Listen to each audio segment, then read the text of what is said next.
আসসালামু আলাইকুম ওয়া রাহমাতুল্লাহ। যারা পবিত্র কুরআনুল হাকিম সহি শুদ্ধভাবে রিডিং পড়তে পারেন না, অর্থাৎ আমাদের এক লাইন পড়তে পড়তে অনেক কষ্ট হয়ে যায়, এবং আমরা যারা প্রাথমিক কোরআন শিখতেছি, আজকের এই ভিডিওটি তাদের জন্য অনেক প্রয়োজনীয় একটি ভিডিও। তাই ভিডিওটি কেউ একটুও টানবেন না, সম্পূর্ণ ভিডিওটি দেখতে থাকুন। তার আগে ছোট্ট একটি রিকোয়েস্ট করব, আমার চ্যানেলটি সাবস্ক্রাইব করুন। তো চলুন আমরা ভিডিওটি শুরু করি। আমি গত পর্বের মধ্যে সূরাতুল বাকারার এই 33 নং আয়াত পর্যন্ত আলোচনা করেছিলাম। আজকে আমি এই 33 নং আয়াতের পর থেকে আলোচনা করব। যারা আমার পূর্বের সেই পর্বটি দেখেন নাই, আমি ডেসক্রিপশনে লিংক দিয়ে দিছি, আপনি সেখান থেকে গিয়ে দেখে আসুন। বিসমিল্লাহির রহমানির রহিম।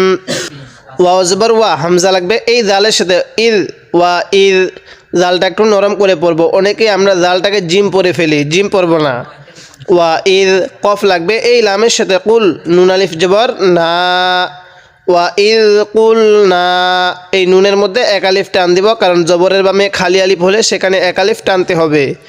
ওয়া ইল কুল না, লাম লাগবে এই লামের সাথে। লিল ওয়া ইদ কুলনা লিল, মিম জবর মা, লাম খারা জবর লা। তো এখানে আমরা 4 আলিফ টান দিব, কারণ মদের হরফের উপর যখন দেখবো এরকম মোটা চিহ্ন, এরপরে এরকম গোল হামজা আছে, ওই জায়গার মধ্যে আমরা 4 আলিফ টান দিব। কি বললাম? মদের হরফের উপর এরকম মোটা চিহ্ন থাকলে, এরপরে যদি এরকম গোল হামজা থাকে, তাহলে সেখানে আমরা 4 আলিফ টান দিব। ওয়া ইদ কুলনা লিল মালাই, কাব জবর কা, তা লাগবে এই সিনের সাথে। তিস মালাইকাতিস, তাহলে লামের মধ্যে কয় আলিফ টান দিব? 4 আলিফ টান দিব। ওয়া ইয কুলনা লিল মালাইকাতিস, এটা কিন্তু সিন। জিম পেশ জু, এই জিমটা একটু শক্ত করে পড়ব, আর এই জালটা একটু নরম করে পড়ব। জিম পেশ জু, দাল ওয়াও পেশ দু, এক আলিফ টান দিব, কারণ পেশের বামে ওয়াও সাকিন থাকলে সেখানে আমাদের এক আলিফ টানতে হবে। লিল মালাইকাতিস জুদু, লামজের লি, এই হামজাটা খালি। লামজের লি, হামজা খারা জবর আ, এক আলিফ টান দিব, কারণ খারা জবর খারাজের উল্টা পেশ হলে সেখানে আমাদের এক আলিফ টানতে হবে। তো হামজায়ের উপর খারা জবর আছে, এই জন্য আমি এক আলিফ টান দিয়েছি। লি আ, দাল জবর দা, মিম জবর মা, লি আদামা, লি আদামা, এই লামের মধ্যে টান দিব না। ফা জবর ফা, সিন জবর সা, জিম জবর যা, ফা সা যা, দাল ওয়াও পেশ দু, এখানে কয় আলিফ টান দিব? এখানে আমরা 3 আলিফ টান দিব, কারণ মদের হরফের উপর যখন দেখবো এরকম চিকন চিহ্ন, এরপরে এরকম লম্বা হামজা, তখন সেখানে আমরা কয় আলিফ টান দিব? 3 আলিফ টান দিব। তো নিয়মটা কি বললাম?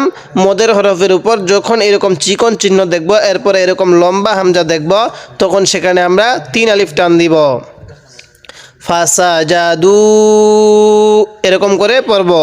হামজা লাগবে এই লামের সাথে। ইল, লাম আলিফ জবর লা।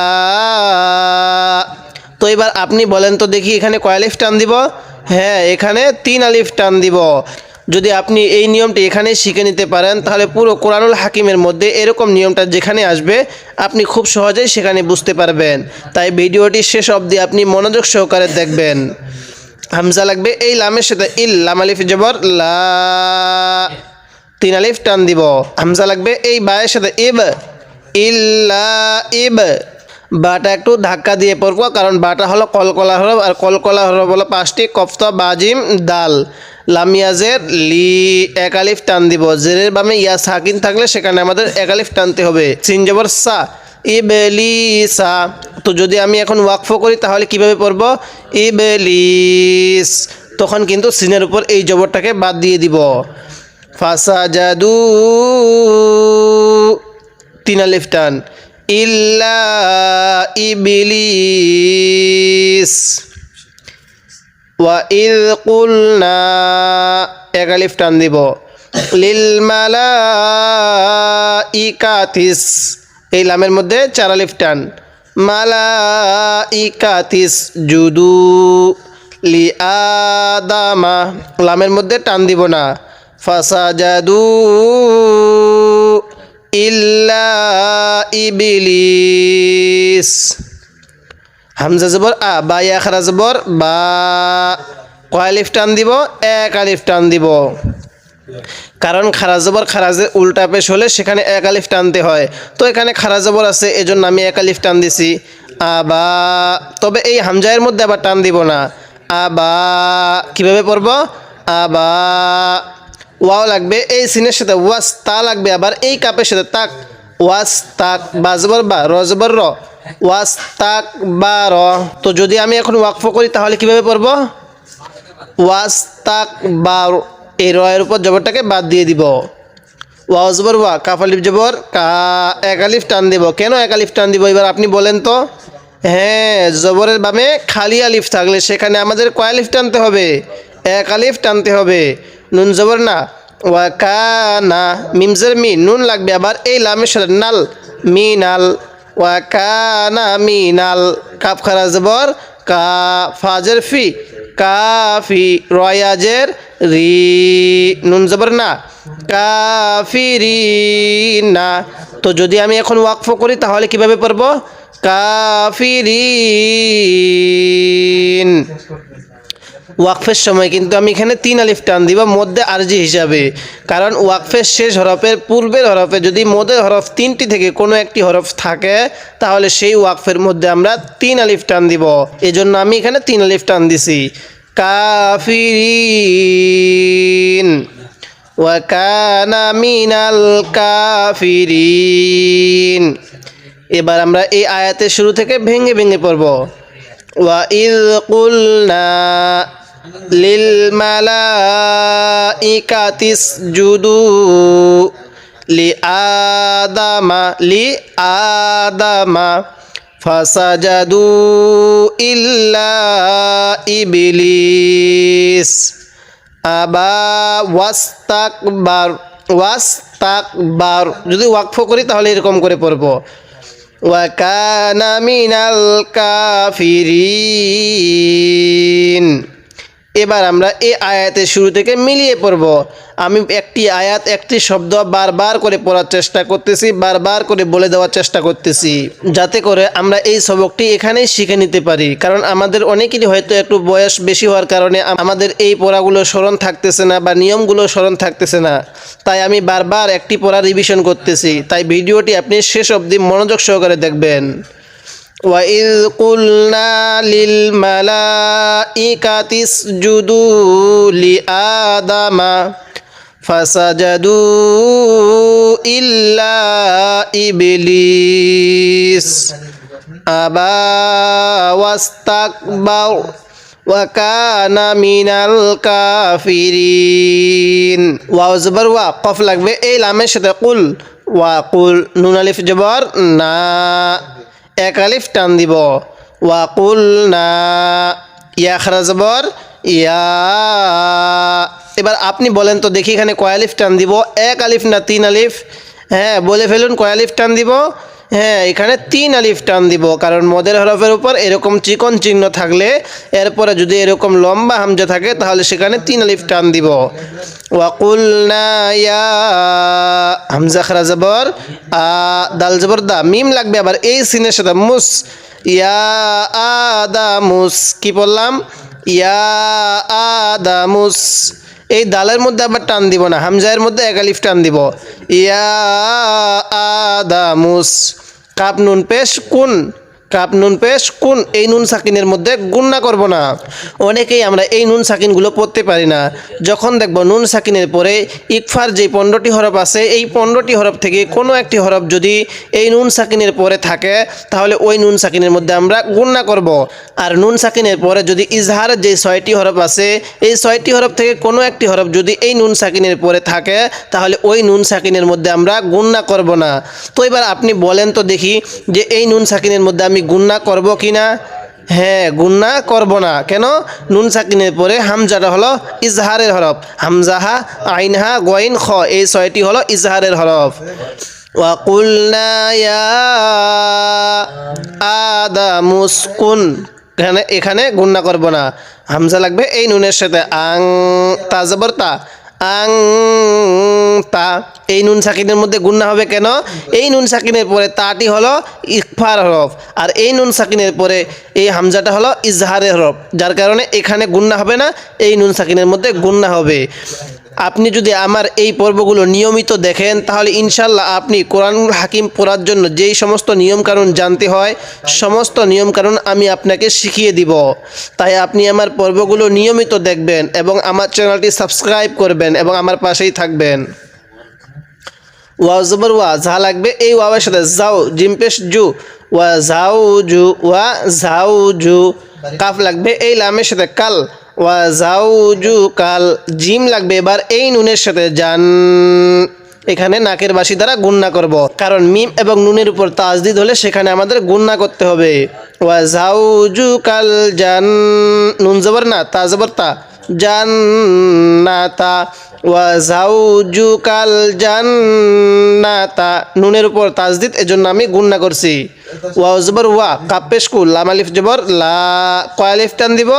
হ্যাঁ, এক আলিফ টান দিব। জবরের বামে যখন দেখব খালি আলিফ তখন সেখানে আমরা এক আলিফ টান দিব। ওয়া কুলা, মিম লাগবে এই নুনের সাথে, মিন। এই যে দেখুন এই নুন সাকিনের মধ্যে গুন্না করব না, কারণ নুন সাকিনের পরে হাটা হলো ইজহারের হরফ, এজন্য আমরা গুন্না করব না। মিম নুন জের মিন, হা আলিফ জবর হা, মিন হা। ওয়া কুলা মিন হা, স্পষ্ট করে পড়ব নুন সাকিনটা। র জবর র, গইন জবর গ, র গ।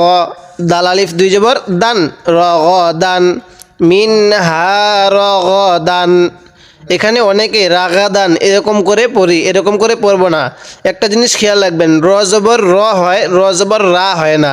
যারা এরকম আগে র জবর রা পড়ছেন তারা আমরা এটাকে সহি শুদ্ধ করে নিব। কি হবে তাহলে? র জবর র। আরেকবার আমার সাথে বলুন, র জবর কি হবে? র। র জবর র, রা পড়বো না। মিন হা র গ দান। হা লাগবে এই ইয়ার সাথে, হাই, সা পেশ সু, হাই সু। মিন হা রগদান হাইসু, এরকম করেই পড়ব। শিতুমা, ওয়া কুলা মিন হা রগদান হাইসু শিতুমা। ওয়া জবর ওয়া, লাম আলিফ জবর লা, এক আলিফ টান দিব। তা লাগবে এই কপের সাথে, তাক, র জবর র, তাক র। বা আলিফ জবর বা, ওয়ালা তাকরাবা। হা খারা জবর হা, জাল জের জি, হা জি। জালটা একটু নরম করব। অনেকে আমরা জালগুলাকে জিম পরে ফেলি, এই জালগুলাকে একটু নরম করে পড়ব। হা জি, হা লাগবে এই শিনের সাথে, হিস, হা জি হিস। শিন জবর শা, জিম জবর যা, শা যা। র জবর র, তা জবর তা, সাজাওয়াতা। হাদিহি সাজাওয়াতা, কিভাবে পড়ব? হাদিহি সাজাওয়াতা। ফা জবর ফা, তা জবর তা, ফাতা। কাপ ওয়াও পেশ কু, এক আলিফ টান দিব, পেশের বামে ওয়াও সাকিন, এজন্য এক আলিফ টান দিব। ফাতা কু, নুন আলিফ জবর না, ফাতা কু না। হাদিহি সাজাওয়াতা ফাতাকুনা। মিম জের মি, নুন লাগবে এই জয়ের সাথে, নাজ, জ খারা জবর জ, মিনাজ জ। লাম জের লি, মিমিয়াজের মি, নুন জবর না, মিনাজ জালিমিনা। তো যদি আমি এখন ওয়াকফ করি তাহলে কিভাবে পড়ব? মিনাজ জালিমিন। কে বলতে পারবেন যে এখানে ওয়াকফের সময় কয় আলিফ টান দিব? হ্যাঁ, কয় আলিফ টান দিব? 3 আলিফ টান দিব। মিনাজ জালিমিন। এবার আমরা এই আয়াতের শুরু থেকে ভেঙে ভেঙে পড়ব। ওয়াকুলনা ইয়া আদামুসকুন, এই নুন সাকিনের মধ্যে গুন্না করব না। আং তা, এখানে গুন্না করব। ওয়া জাউজুকাল জান্নাতা, অনেকে আমরা এই নুনটাকে টান দিয়ে দেই। ওয়া কুলা মিনহা রগদান হাইসু শিতুমা ওয়ালা তাকরাবা হাযিহি শাজারাতা ফাতাকুনা মিনাল জালিমিন। এবার আমরা এই আয়াতের শুরু থেকে মিলিয়ে পড়ব। وقلنا يا آدم اسكن أنت وزوجك الجنة وكلا منها رغدا حيث شئتما। একটা থা একটা শিন, উচ্চারণটা অনেকটাই ডিফারেন্স। ওয়ালা তাকরাবা হাযিহিশ শাজারাতা ফাতাকুনা মিনাজ জালিমিন। যদি আপনি এরকম করে বানান করে ভেঙ্গে ভেঙ্গে শব্দে শব্দে তাজবিদ সহ এই 1 নং প্যারাটি শিখতে চান তাহলে আমার চ্যানেলটি সাবস্ক্রাইব করুন এবং আমি আপনার সুবিধার জন্য প্রত্যেকটি ভিডিও পর্ব আকারে করব, তাই আপনি আমার পর্বগুলো নিয়মিত দেখবেন, তাহলে ইনশাল্লাহ আপনি দ্রুত সহি শুদ্ধভাবে কোরআন রিডিং করতে পারবেন।